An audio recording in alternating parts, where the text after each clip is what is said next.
Mutumia uyu murona aha mutumia uyu ena miaka 80 na maya nimo maisha maria akoretwo agikara makeria ma miaka 5 kuringana na mwanake wake ni atwira ati maisha ni marituhire mwena wa Nairobi na makiona ni wega mathie mwena wa Naivasha kuona kana maisha kou ni makumuhuthahuthira na riria macokire mwena wa Naivasha maya nimo maisha maria maraikara tondu mutumia uyu ni onjire kuma ario munini riria tutariirie ati onjire ario mwana kuria ni gitanda agwire.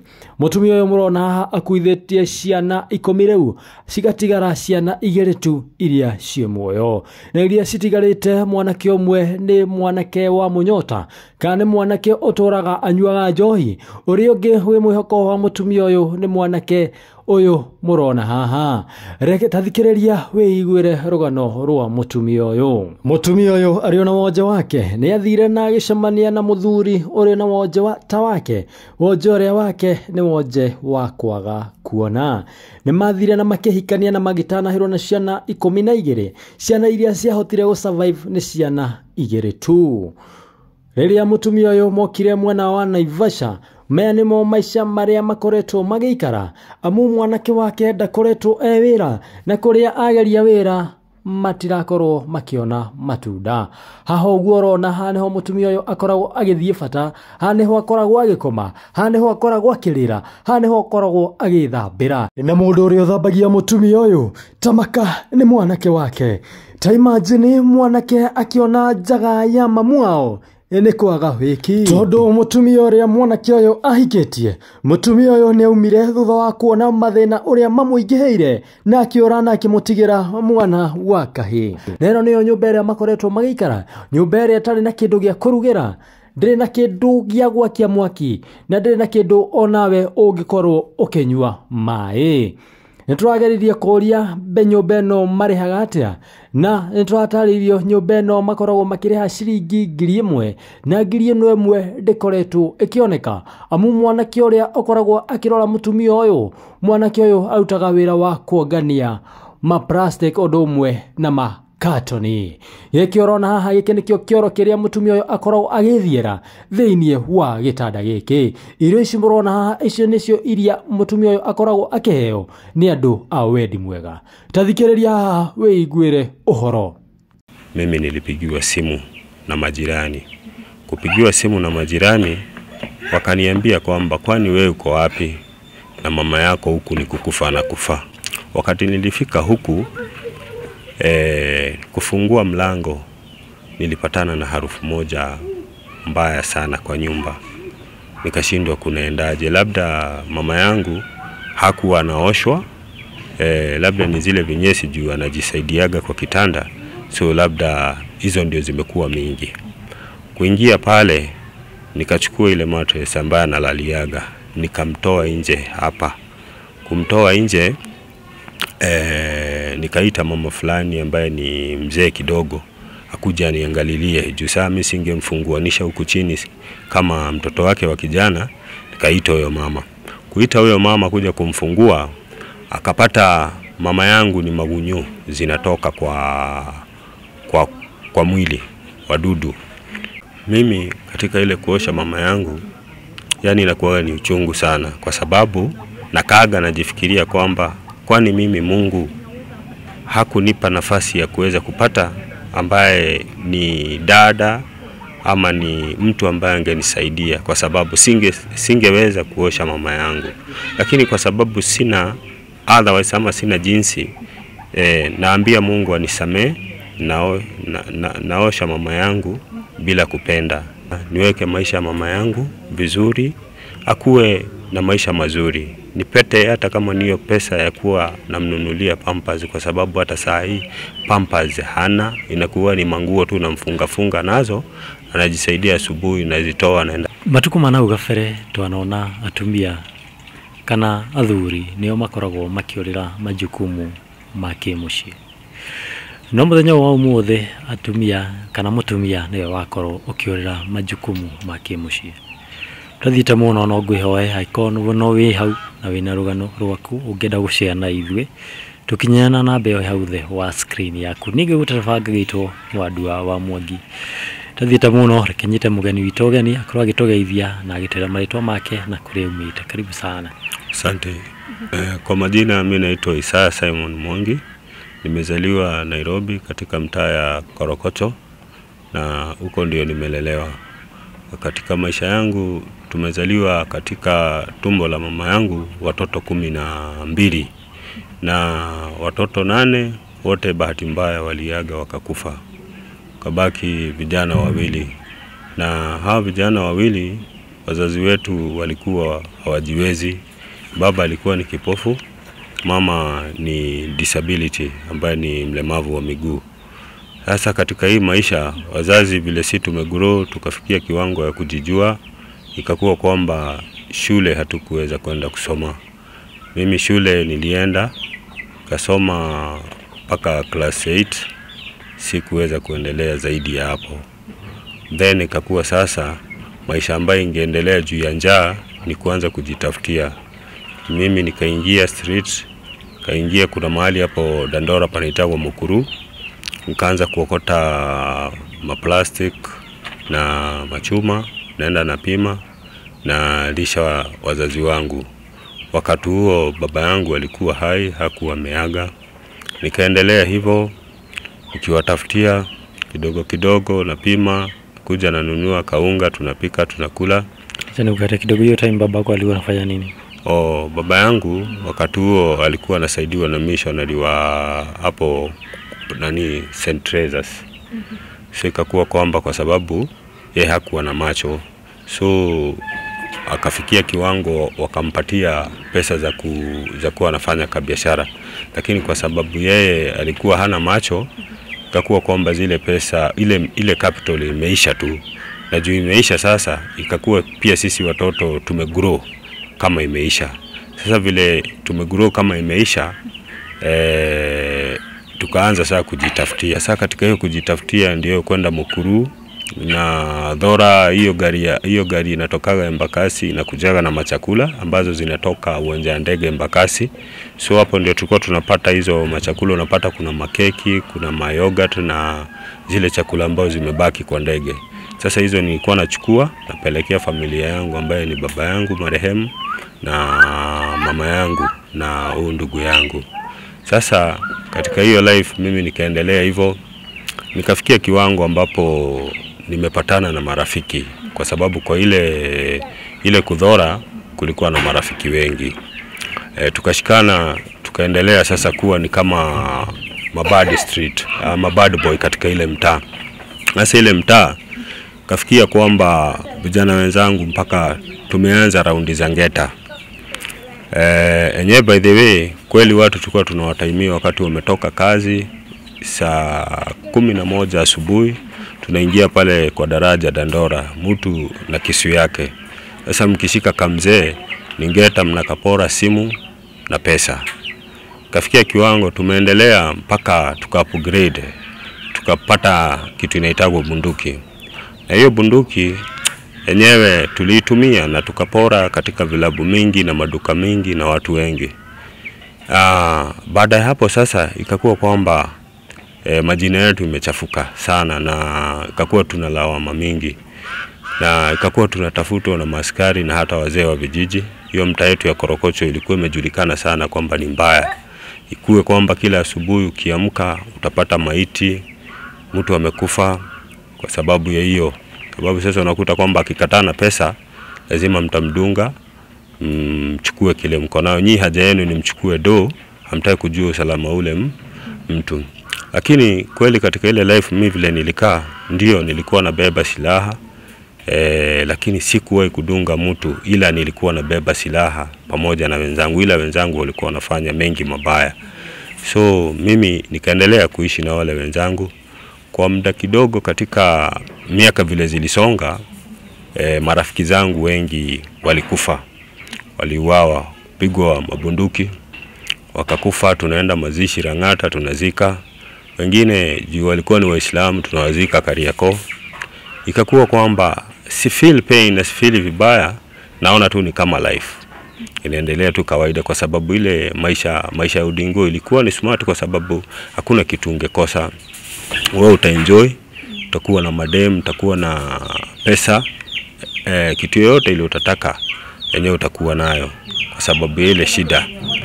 Then mimi yenyewe nikaendelea nikapata ka sponsorship kwa shule ya orphans ambayo inajiita Dorcas Aid. Iko hapo Redeemed. Ukiruka mto kama uko Grogon hapo Korokocho, unaruka unaenda hapa Kariadudu. Sasa ukiingia hapo kuna hako ka center kanajiita Dorcas Aid. Director alikuwa anajiita Mr. Naf, alikuwa retired soldier wa Kenya. So jamaa akatusponsor pale, tukasoma akatupeleka shule kiasi. Sasa hapo ndio mimi nilikujaga nikamaliza shule. Ulikuwa unasomea course fulani ama not? Sasa hiyo ndio hapo sasa beginning yangu kwenda shule, ndio nikuje bado kuharibika nianze mambo ya mtaani. Sasa hiyo ndio ilikuwa shule yetu ambayo ilitusaidia, ambapo ilikuwa inachukua watoto wa watu wasiojiweza. Sasa hapo na hapo sasa baada ya kuona kwamba sina mafanikio, ndio niliingia bado kwa hii mbogi ya watu wabaya. So life yangu ikaendelea hivyo. Wakati mabeshte wangu wamededi wengi, mama yangu aliota ni kama ndoto. Kaniambia mimi nimeota vibaya, so sioni kama utaendelea na hiyo tabia kwa sababu nimeota vibaya, kwa sababu hata yeye alikuwa anajua tabia yangu vile nilikuwa nafanya. Ikakuwa kwamba mama yangu akaniambia tuhame tuondoke huko. Ndipo tukaondoka, tukarudi tukaenda tukakaa mahali pengine panajiita Kariobangi. Lakini Kariobangi pale vile tulihamia, bado maisha ilikuwa ni ile juu sikuwa na kazi ya kujishikilia. Mimi nikaendelea tu kutembea na hii mbogi yangu. Pale Kariobangi, Mungu akanijalia mimi nikaona kwamba hii kazi sitaendelea nayo kwa sababu marafiki zangu wengi wamekufa. Wacha nijaribu bahati nyingine. Sasa rafiki yangu mmoja akaniambia pale Isili Waria huaga wanapeana kazi. Nikaenda pale Isili Nairobi. Katika kuzunguka nikapata mzee mmoja Mokorino akanipatia kazi ya hoteli. Sasa mimi ni kuosha mavyombo na kusavu watu. Kaendelea nikafanya hiyo kazi. Nikafanya. Yenyewe pesa ile mimi nalipwa kwa kweli ni ndogo, ilikuwa ni 250. Juu sasa nalipa 250, juu mimi nakula wapi? Hapo. Anampea 250 alafu kuniachilia na niachilia saa 1:30 ama saa 2. Wakati nimeshaosha vyombo vyote nimemaliza ndio zikuwe safi, kesho turaukie kazi. Mimi naenda. Kaendelea hivyo bahati mzuri kwa sababu nimeshaanza kupata juu yenyewe nilikuwa najitahidi na kula 100 na weka 150. Kaendelea hivyo nikabahatika nikapata bibi wa kwanza ambaye alikuwa anaitwa Saumu. Kakaa na yeye hivyo. Sasa baada ya mimi kuwa na yeye akakuwa wife yangu. Tukakaa na yeye. Katika ile kukaa na yeye bahati mzuri Mungu akatujalia tukapata mtoto wa kwanza. Mtoto wa kwanza ambaye ni Mariam. Mtoto wa pili akakuwa ni kijana. Sasa katika ile maisha kuishi na yeye, mimi nikaendelea kufanya ile kazi baada ya kuisha, kwa sababu ule Mokorino ni kama alihamishwa, ile nyumba ikabomolewa pale. Sasa ile kazi yangu ikaisha. Huyu bibi ilibidi ameenda Saudia. Kuenda Saudi Arabia, yani ikakuwa between mimi na yeye hakuna communication. Sasa mpaka wa leo hii ikakuwa kwamba kutoka wakati huo sikakuwa kwamba mimi sina mawasiliano na yeye, na alipoenda akaenda kabisa. Sasa mimi sikabidi kwamba hiyo life ya Nairobi hapana, nibadilishe. Nikakuja Naivasha plus na familia yangu sasa ambaye ni mama. Na wakati huo nikikuja hii Naivasha sasa, wakati huo mzee alikuwa ashapasi, tukamzika Lang'ata. Na kwa sababu hatukuwa na pesa yoyote ya kumpeleka ushago, kaona tu acha tumzike Lang'ata juu tumechangisha pesa ile kidogo ya kununua sanduku na kununua kaburi Lang'ata, ndio tukamzika Lang'ata. Then sasa hapo si ndio tukaamua tu shift tukuje Naivasha. Mmekuja Naivasha juu ya nini? Kwa sababu madhe yangu aliniambia nikiendelea kukaa Nairobi nitakufa. Unaona, kwa sababu wanajua marafiki zangu wengi walikufa na pia alikuwa analetewa na mama wengine wanamwambia mtoto wako afanye hivi na hivi. Sasa unaona ile kitu ikakuwa pia inampea pressure. Hata mimi mwenyewe nikaona kwamba mama juu ashazeeka na ako hivi, nitamuua juu ya stress. Mimi mwenyewe nikadecide kwamba tukuje Naivasha.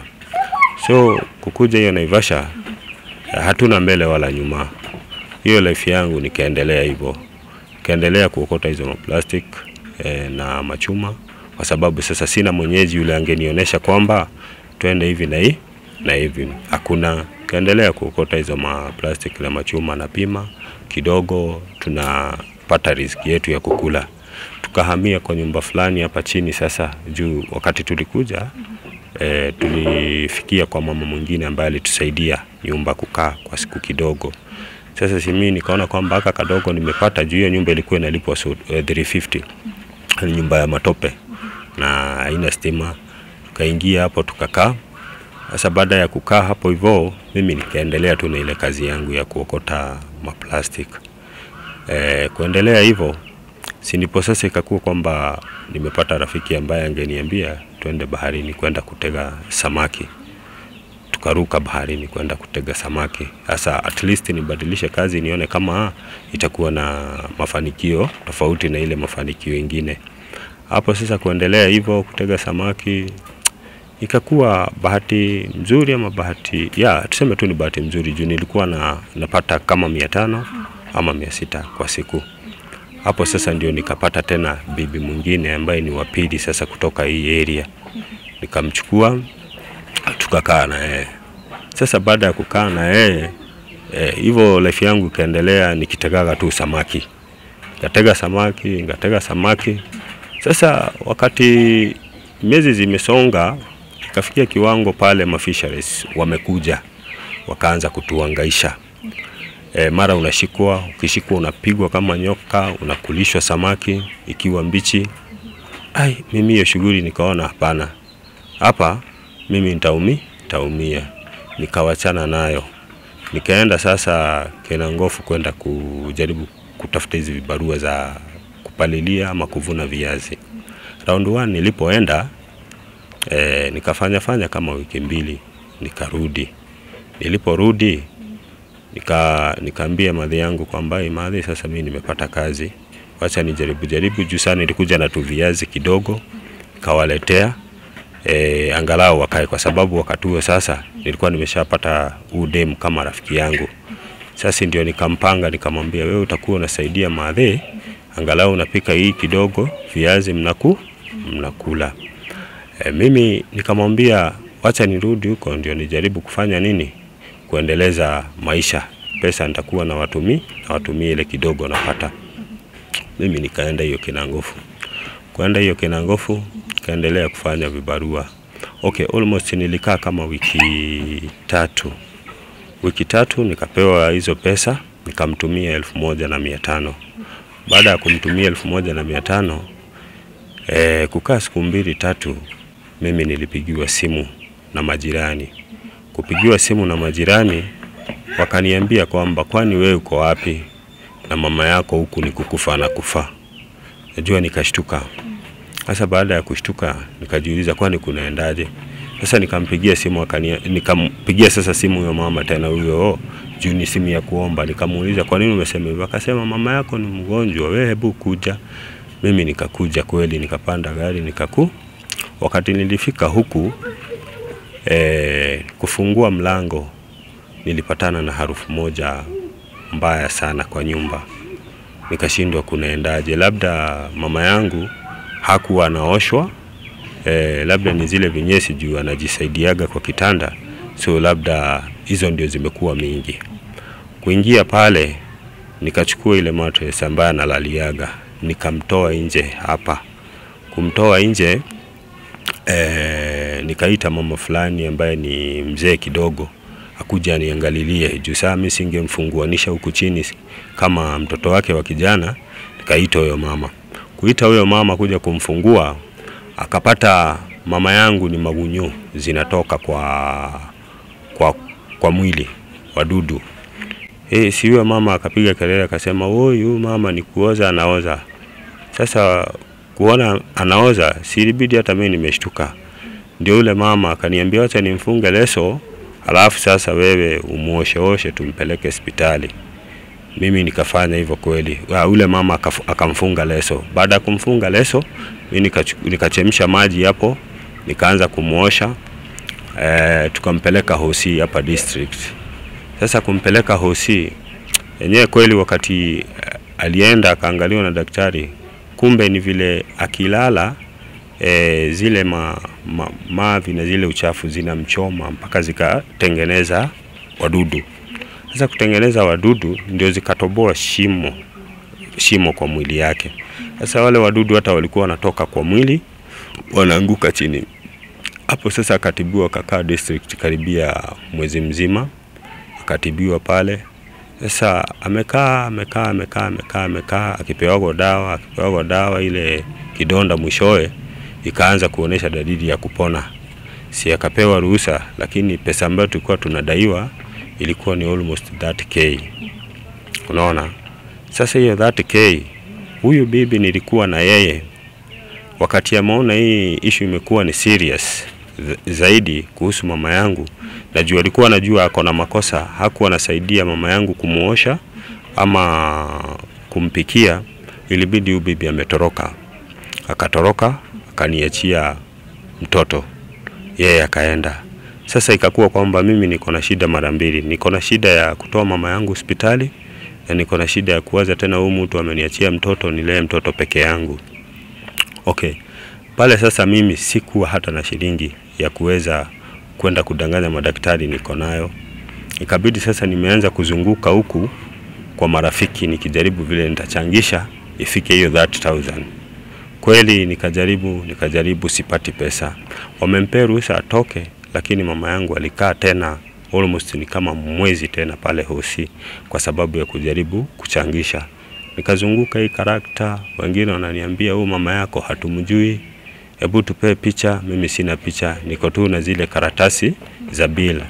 Wengine wakaanza kuniambia sasa wewe utajuaje ni ukweli mama yako ako Hosi? Inaweza kuwa wewe bado ni wale matapeli wanatapelianaga wanaenda kukunywa pombe. Nikawaambia sasa mimi hapana, niko na ukweli kwa sababu mama yangu ni mgonjwa na ako Hosi, na mimi naogopa Mungu kwa sababu siwezi jiwekelea kitu ambayo ni ya uongo. Nasema hivyo nikiwa mkweli na hata makaratasi ndio hii. So nikajaribu kujitetea hivyo mbele ya watu, lakini si wengi walinisikia. Na mtu alitoa mbao 10, 20, hizi pesa hazikufika.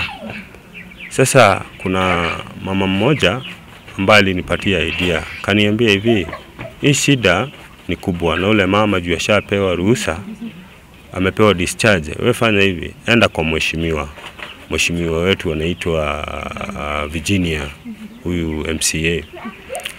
Kweli yule mama nilienda mpaka kwake, kamwambia habari mheshimiwa, mzuri. Mheshimiwa, mimi niko na shida, mama yangu ni mgonjwa na amesaidiwa pale Hosi, ameshatibiwa na at least yako sawa, amepewa discharge na wanatudai tulipe bill. Na mimi kwa kweli mheshimiwa sina kazi na sina pesa ya kuweza kutoa mama yangu. Akaniuliza hauna ndugu yoyote ambaye mnaweza saidiana na yeye uambie wakusaidie utoe? Nikamwambia kweli mheshimiwa, mimi sina ndugu ambaye anaweza nisaidia nitoe mama yangu. Mheshimiwa akaniambia sasa we enda, uko na simu? Nikamwambia ndio. Kaniambia enda, alafu kesho nitakupigia ukuje asubuhi. Ni kweli mimi nikaenda, nikakuja kwa nyumba. Wakati huo mama yangu bado ako Hosi. Nikakaa kwa nyumba, nikafikiria, nikaona wacha tu nivumilie, kesho itafika nitaenda kwa mheshimiwa, labda atanisaidia. Asubuhi ilipofika mimi nilienda kwake. Kufika kwake mheshimiwa akaniambia sawa, jina anaitwa nani?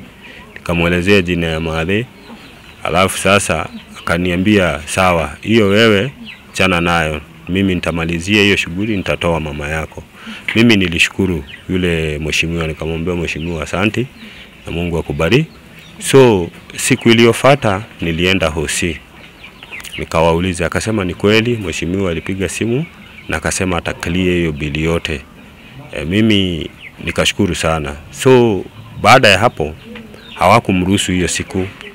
Kesho yake ndio wakamruhusu, wakatupea madhe. Sasa madhe alikuja akakombolewa kagari hapo hivyo na mheshimiwa, tukamleta hadi kwa nyumba.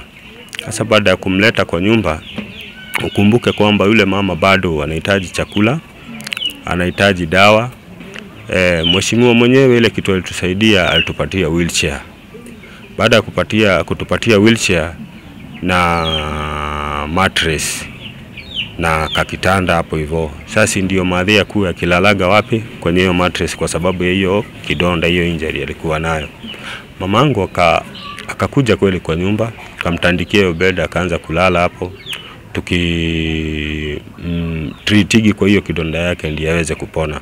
Lakini sasa ikakuwa kwamba shida ni chakula na dawa ambazo angefaa tumie kama painkiller. Sikabidi sasa mimi tena nimerudi wapi? Kwa kazi yangu ya kuokota maplastic na machuma. Kajaribu hivyo kidogo, nikakuwa nafanikiwa kilo 2, kilo 3 ama kilo 4, napata 150 ama 100. Ndio nakuja nanunua githeri na diclofenac, nampatia, natuliza maumivu. Sasa katika kuendelea hivyo, katika hiyo maisha yangu hapo, ikakuwa kwamba mama amerikava. Lakini vile amerikava hiyo kidonda, ikakuwa kwamba sasa shida nikaa imeongezeka zaidi, juu sasa hata kukojoa sasa haji control, inabidi mkojo na mwagika na mavi inatoka tu hivyo. Sasa katika ile bedi yake mimi ilibidi nitoboe shimo pale katikati kwa ile mattress, na naweka karai chini, anajisaidia, alafu asubuhi naenda na mwaga kwa choo. Kwa ikakuwa kwamba at least nyumba imekuwa na usafi kidogo. Unaona, nikaendelea hivyo kumfanyia hivyo, na mpaka saa hii bado mimi huaga namfanyia hivyo. So ikakuwa kwamba yule mwanamke ambaye alitoroka akakuwa ameniachia mzigo mkubwa, hata saa hii ndio napambana nayo nikiwa kama mimi ndo breadwinner. Huyu ndugu yangu naye mkubwa sasa ambaye mimi namfuata, yeye ni mlevi na anavutaga gamu. Sasa hanaga shughuli nyingine yoyote ambaye anaweza kuja kusaidia kwa mama yangu. Sasa inakuwa kwamba mimi ni kungangana kila siku asubuhi. Nyumba nayo ndio hiyo unaiona haina stima. Alafu sasa unakutaga kwamba pesa ni 1000 nalipa. Lakini sasa unakuta hata hiyo pesa hata saa hii nadaiwa shilingi 3000 sijalipa. Unaona, chakula yenyewe hata masafuria huko ndani hakuna hata jiko ama masafuria. Kuanzia jana mama yangu na mimi na huyo ndugu yangu tumelala njaa. Unaona, so ni ile tu unakuta kwamba ni ile kubahatisha. Nikitoka, unajua watu wanaokota machuma pia ni wengi, si mmoja. Unakuta kwamba kwa hiyo barabara unakuta kwamba mko wengi mnaokota. Sasa unakuta kwamba wewe kabla ufikishe hiyo kilo 2 ama kilo 3 utakuwa umezunguka mahali pakubwa sana. Hiyo kilo moja ni pesa kama ngapi? Okay, kilo moja ya chuma saa hii inatoka 45. Okay. Sasa ikakuwa kwamba katika hiyo maisha yangu mimi nikaona sasa wacha tu niendelee, na mimi nikarudi tena kwa bahari. Ile bahari sasa ikafikia kiwango tunatega samaki kwa huu muda sasa. Ukitega samaki napeleka pale kwa makaburu, nao wanakufeshora, pesa inakuwa ni ndogo zaidi. Kwa sababu gani? Wao wanataka faida kubwa kuliko wewe mtege. Sasa mimi mpaka saa hii nimekosa jinsi ya kufanya, sina kazi yoyote na sina njia yoyote ya kufanya. Ile kitu mimi ninayo saa hii niyo tu kazi yangu ya kokota machuma na maplastiki, hiyo ndio mimi nategemea. Na umetuambia uko na mtoto mwenye uliwachiwa. Huwa anasoma? Huyu mtoto wangu vile mimi niliwachiwa na huyu bibi, mtoto wangu kwa kweli kama pesa yenyewe ya kukula inakuwa ni shida, je ya kumpeleka shule na kubai uniform, naona inakuwa ni ngumu sana kwangu. So sijampeleka shule, na sasa hii yako na 5 years. But na hope kama Mungu atasaidia naweza mpeleka shule next year maybe. Ulikuwa umesema kwamba watoto wenu 8 walishaaga. Unaweza jua ni nini kilisababisha waage dunia? Watoto wetu 8 wakati mimi nimegrow nikafikia kiwango ya kujielewa, mama yangu anasema kwamba yeye madhi yangu ni mtu kutoka hapa hivi Kiambu. Sasa ikakuwa kwamba yeye ni kama alikuwa na uhadui na bibi mwingine ambaye mzee alikuwa ameoa kabla. Sasa mama yangu wakati yeye akizaa mtoto, ule mtoto ni kama alikuwa anarushiwa mavitu mbaya, watoto wanakufa. Akazaa tena wa pili, hivyo watoto wanakufa. Nafikisha age kama ya miaka 5 ama 6 mtoto anakufa. So ikafikia kiwango mpaka ule mama akaenda kwa maombi. Na hiyo tu disability yake, akaenda kwa maombi, akaombewa, akaambiwa kwamba wacha tufunge hizo vitu, angalau Mungu atakusaidia, utajifungua vizuri. Sasa ndiye akajifungua huyu brother yangu mkubwa na mimi ambaye sasa mimi ni kama last born. Mimi ndio last born kwa huyo mama. Sasa wa ndugu zangu wote walipita na ikakuwa kwamba huyu mama hawezi kupata msaada kwa mtu yoyote juu sina uncle, sina auntie ama sina uka, ni mimi tu na huyu brother yangu na mama na huyu mtoto wangu. So ikakuwa kwamba life yangu mimi yenyewe sina mahali nimetegemea kwa mtu yoyote ambaye anaweza nisaidia. Mimi ni mimi, najitegemea mimi na Mungu wangu. Sasa na mimi pia ninayejitegemea bado nategemewa na mama yangu na ndugu yangu mkubwa na huyu mtoto wangu. So ikikuwa kwamba mimi nimekosa ile kidogo, kwa hiyo siku watu wote wanalala njaa. Na ukisema mamako ni mlemavu, unaweza jaribu kuelezea watazamaji waweze kuelewa ni shida gani? Mama yangu ni disability miguu.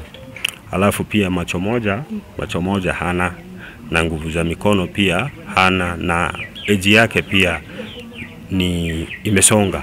Tuseme yako na almost 80 something kwa hiyo miaka alionayo.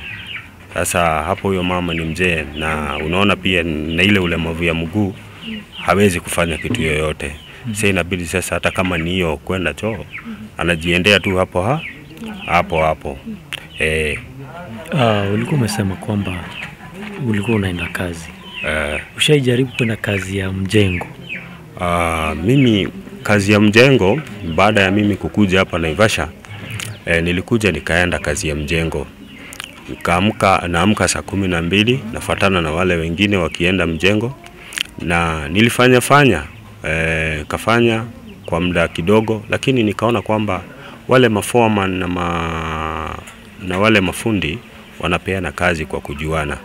Wewe kama hawakujui inakuwa tena ni shida, kwa sababu utapewa leo lakini kesho ukikuja utakuta kwamba hakuna kazi. Unaambiwa watu wamejaa, namba imejaa.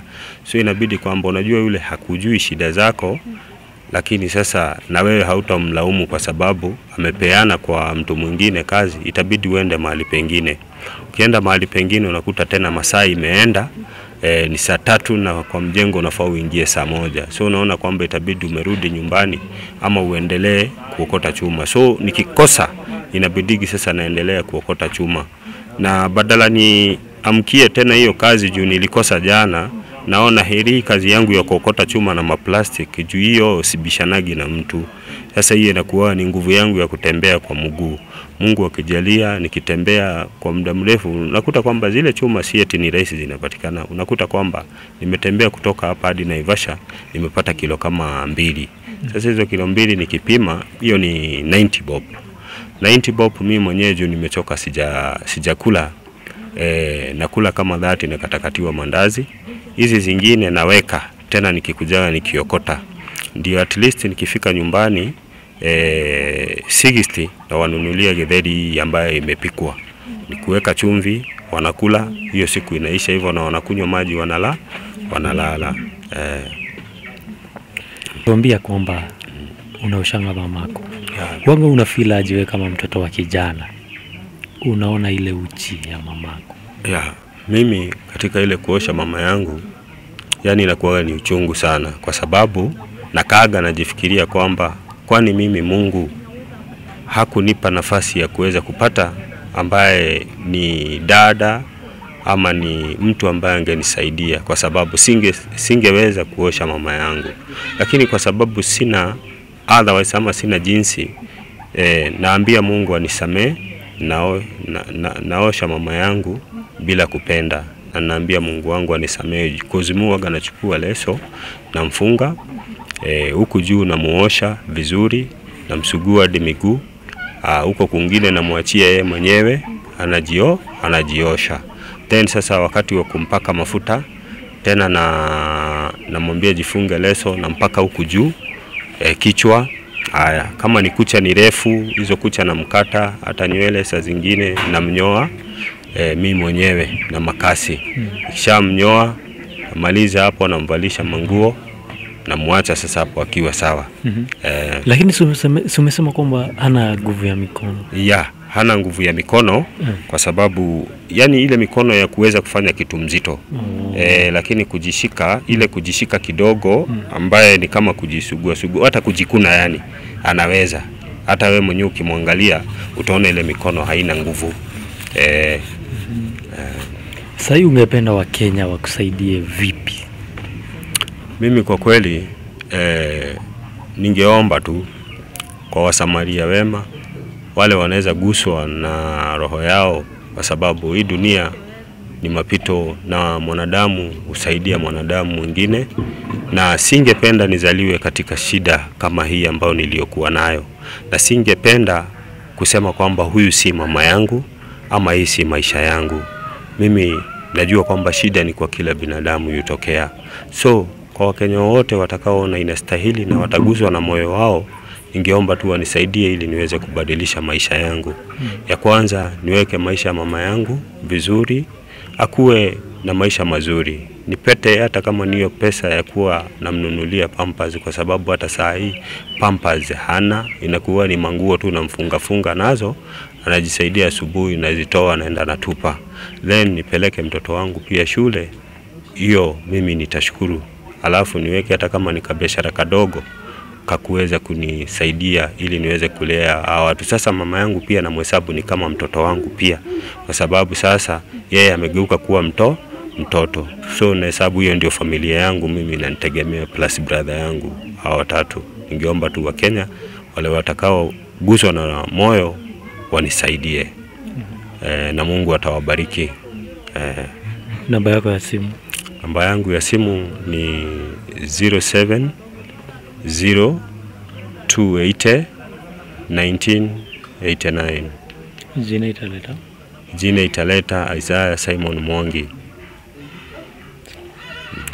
Asante sana Isaiah, na naweza sema nimefurahia kusikia unashikilia ya family. Naelewa si watu wengi wao wanajitolea hivyo, kuona ati uko na brother but yeye ako into other things, haizi saidia mamako, but wewe umeichukua kama jukumu ya kumsaidia. Naweza kuambia zidi kufanya hivyo, inakuanga na baraka. Asante. Na nimeshukuru pia kwa kujitolea kukuja kupeana your story, and I hope ati kuna mtu atajitolea kushikilia. Sawa? Asante. Asante. Peleke house tour hii nyumba yenu. Sasa hapa hivi mahali ndio uwaga analala. Sasa hapa hivi ndio uwaga umetoboa shimo ambao uwaga anajisaidia hapa hivi. Mama mama kidogo. Ngoja nikubebe kidogo. Ngoja kidogo. Unaona? Hapa ni shimo ambao uwaga anajisaidia hapa. Sana jisaidia zinaanguka hapo kwa karai. Hiyo karai. Then sasa hapa ni huyo brother yangu huyo leo hiyo analalaga hapa hivi, mkubwa mimi namfuata. Alafu pale mimi ndio waka ninalala na mtoto wangu. Sasa ile mitungi ndio ya maji. Na natumiaga jiko huku ama sufuria. Hata kiti ama meza. Hii ndio nyumba yetu sasa, hapa ndio kwetu. Chakula mnatoa wapi? Chakula waga tunabai kwa hotel. Kwa hoteli hadi za mama? Hadi za mama. Na mtoto? Na mtoto. Na nyumba mnalipanga pesa ngapi? Hii nyumba tunalipanga 1,000.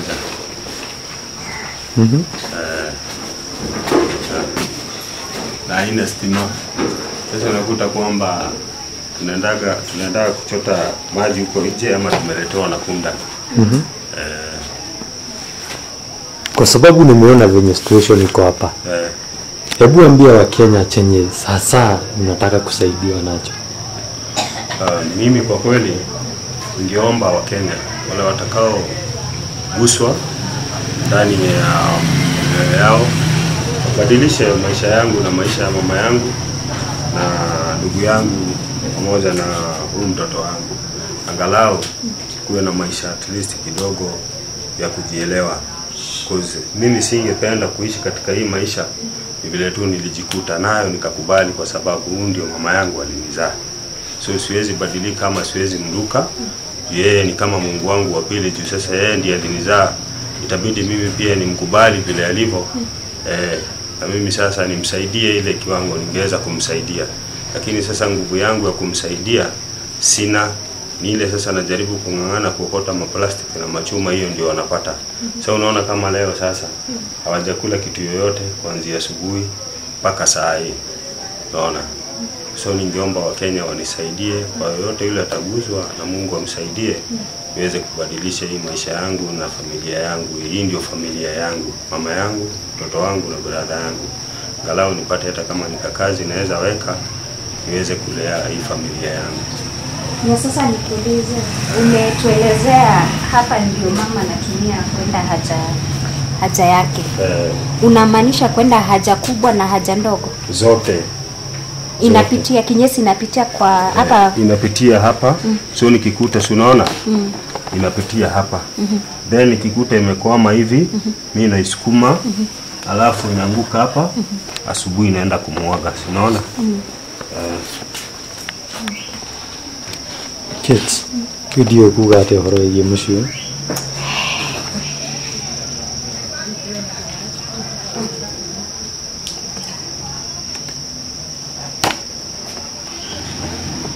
Sina. Hamjala?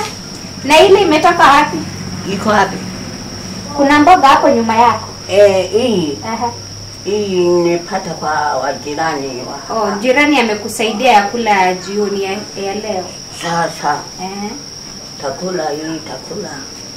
Nanywe na maji basi. Okay. Sawa. Kesho mzazi wangu kijaliwa. Huji kunaangalia kama hii na kula hii. Na kesho takula nini? Tutashughulikia hiyo. Haya. Tutaongea na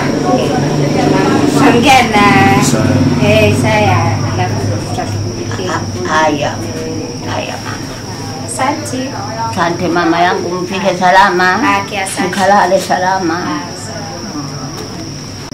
Shirikani. Nauma kwa miguu, lakini sijawahi kuenda. Mguu hii ya kutoka utoto nilianguka kitandani. Okay. So ni shida umekuwa nayo kutoka utotoni, si ati imeanzia ukiwa mzima?